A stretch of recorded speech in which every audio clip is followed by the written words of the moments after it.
Hello, ladies and gentlemen. Welcome back to Yoleno TV. Now, today we'd like to go straight into Rigathi Gachagua's role that was assigned to him by President William Samoei Ruto. You know, William Samoei Ruto, shortly after naming his cabinet, went ahead and instructed the print to communicate the roles of Gachagua officially. So, prior to that, there have been allegations about possible friction between Mudavadi's office and Rigathi Gachagua's office.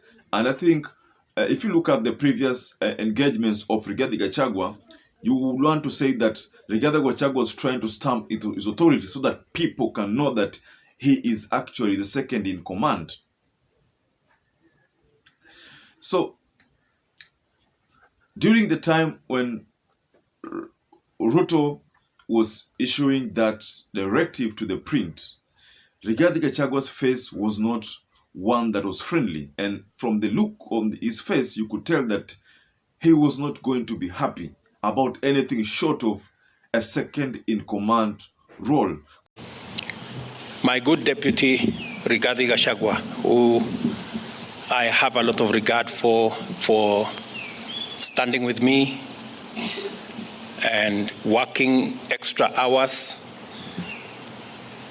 and being part of my support team.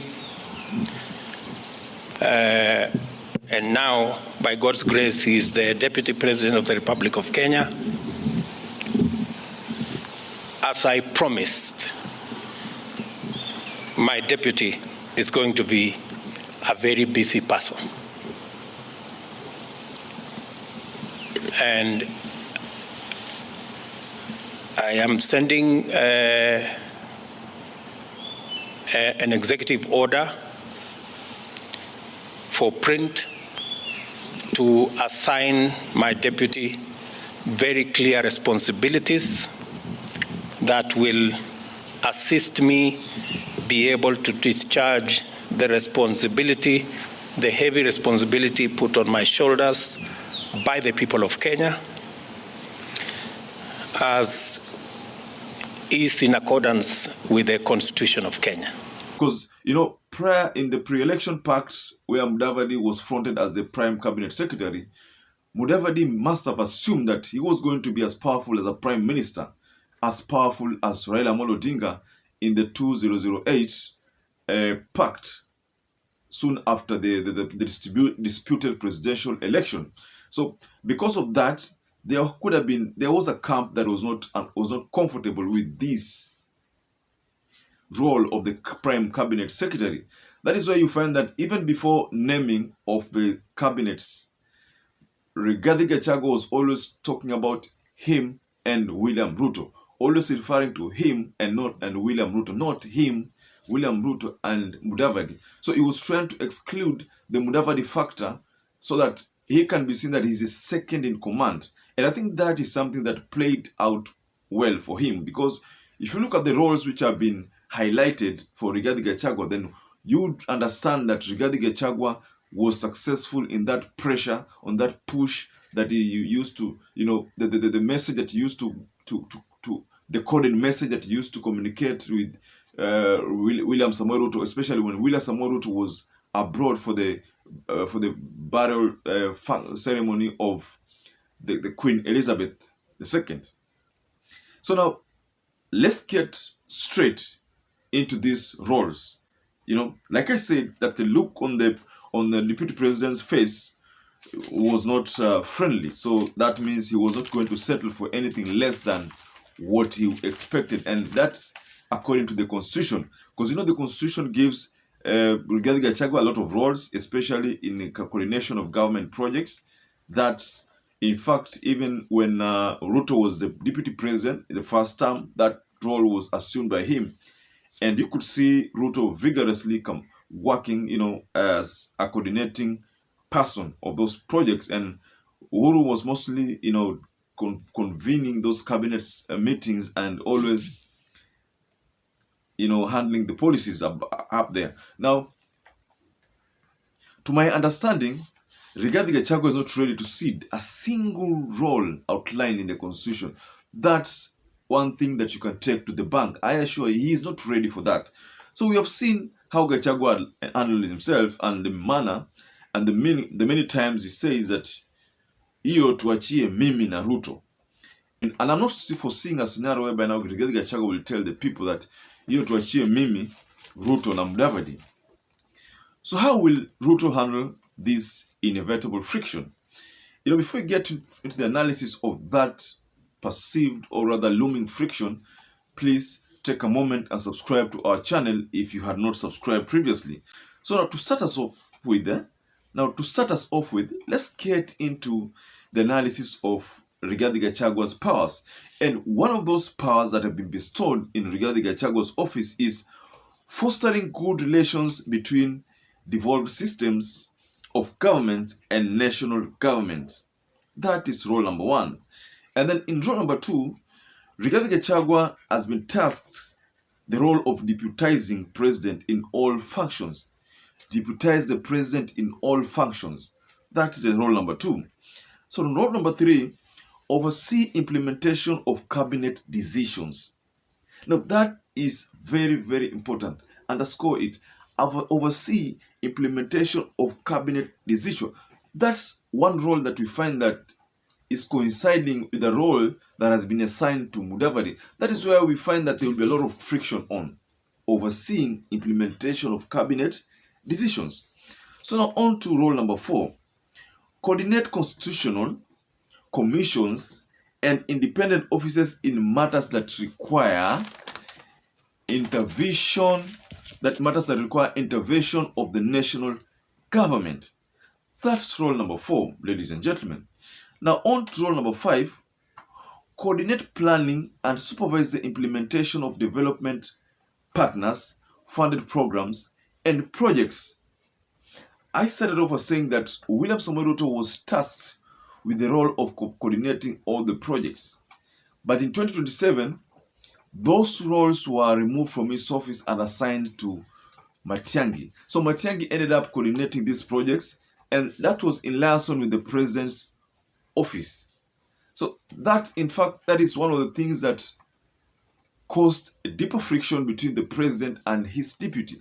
And most of the time, you found that there was that Matiang'i and William Samoei Ruto were at loggerheads. So William Samoei Ruto, the deputy president, Matiang'i played the role of prime cabinet secretary, the role that has been assigned to Mudavadi. Now, if you look at that, the way they used to conduct themselves, they were never on the same page. So I'm looking at that scenario, then I bring that scenario to the scenario of Rigathi Gachagua and Mudavadi and find that this is likely to repeat itself in this Kenya Kwanza government. Because when you say coordinating all the projects, and by default, Mudavadi expected that was going to be one of his roles, because in the pre-election pact, that role was communicated to him, and he assumed that he was going to be the prime minister, and the prime minister back then in 2008 was coordinating all these projects. Now, on to the sixth. Rigathi Gachagua was given the executive powers to chair cabinet committee meetings. Again, that's an excluding factor in Mudavadi's role. If Mudavadi cannot chair cabinet committee meetings, then Mudavadi is definitely not a prime cabinet secretary. How is that going to be possible? Because one of the roles that we expected was that he was going to be able to chair these committees. But now Rigathi Gachagua has been tasked with that role, and we know very well that Rigathi Gachagua will not cede that role to Mudavadi. So that again makes it difficult for Mudavadi. And Mudavadi will just be any other CS with no powers per se. So now the last role here is that chair Intergovernmental Budget and Economic Council. That is the last role that has been assigned to Rigathi Gachagua. So the roles above only mean that Mudavadi will not be as powerful as initially perceived. Gachagua will chair cabinet committee meetings, and that means Mudavadi will not be able. And I don't think Rigathi Gachagua will be willing to cede any of the roles assigned, like I said previously. And by Mudavadi being given a role of assisting the president and deputy president means atakuwa flower girl in the Kenya Kwanza government. I think it's like, in an office where there is the director and maybe the deputy director or assistant director, and then there is the office messenger will always be that person who is sent. No, go and tell so and so to bring me that document. Go and say ABCD. So I think Mudavadi has been literally reduced to a Kenya Kwanza messenger. Go to Minister X, tell them ABCD. Go to Minister Y. So that cannot mean that Mudavadi is third in command in the Kenya Kwanza government. I don't think there'll become a scenario whereby now CSS will now start to take orders from Mudavadi at the expense of Gachagua's executive roles. I don't think it's going to be possible any scenario where now Gachagua will be treated, will not. I mean, if look at this, if Gachagua decides to issue directive and then Mudavadi issues directive, whose directive will likely be followed? I think it's the probability of the directive of Gachagua's being taken into consideration are high as opposed to Mudavadi's directives. So that's why I'm saying that the promises that were given to Mudavadi in the pre-election pact have not been realized in this arrangement, and that Mudavadi is not really a third in command. If you look at the executive roles, you look at the roles in Kenya, then you find that the president, you find that even the Speaker of the National Assembly is more powerful than even Mudavadi. Justice Koome is more powerful than Mudavadi. So the three people who are powerful in the Republic of Kenya is that the president, Speaker of the National Assembly, and Koome, and probably Rigathi Gachagua. But Mudavadi has been so shortchanged. Allow me to use that word, shortchanged. Mudavadi's role is not what was promised to him during the pre-election pact. So, ladies and gentlemen, allow me to wind up there. But if you're a first-time viewer or a viewer who's not subscribed to our channel, please support us by subscribing to our channel. Once again, I'd like to say thank you so much for always being with us. And for up to this level, you've been supporting us, and our channel has grown, and we are almost at the 12,000 mark. Please, if you're not subscribed, please subscribe and let us hit that 15,000 mark.